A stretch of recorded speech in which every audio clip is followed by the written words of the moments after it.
Good day, my name is Vanessa Johst and I am the Operations Manager for Dakar of South Africa.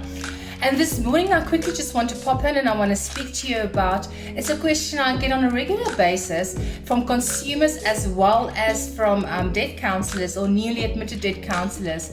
And they will ask me and say, Vanessa, if a consumer has applied for debt review, they have a court order, they've paid up all their debt, they now want to exit debt review, must I bring a rescission application? That will mean a court application to rescind the initial court order. And my response is always, if you look at section 71 of the National Credit Act, that is the vehicle that you will use to exit debt review exit the debt review process if you have a court order.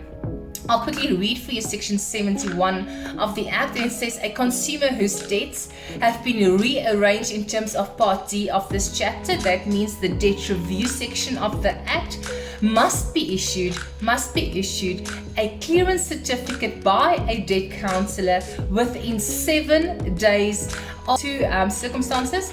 The first would be satisfied all the obligations under every credit agreement that was subject to that debt rearrangement order or agreement in accordance with that order or agreement. In other words, all those agreements that were under the debt review court order has now been satisfied. In other words, it has been settled. You no longer owe anything on those agreements. In that instance, the debt counsellor must within 7 days issue to you a clearance certificate. Note, nowhere does it state that you need to have your court order rescinded. The only thing is a clearance certificate. So usually the debt counsellor will get all the paid up letters from all the credit providers and issue to you a clearance certificate. The second one, or the second circumstances, would be when you should demonstrate the financial ability to satisfy the future obligation in terms of the arrangement order or agreement under a mortgage agreement, which secures credit agreement for the purchase of improvement of immovable property or any other long-term agreement. In other words, it says if you're on debt review and you have paid all your short-term agreements except your home loan, the Act does not want you to stay under debt review. It says, I know you've got a mortgage bond to pay, I know you've got a home loan, and it takes forever to do that.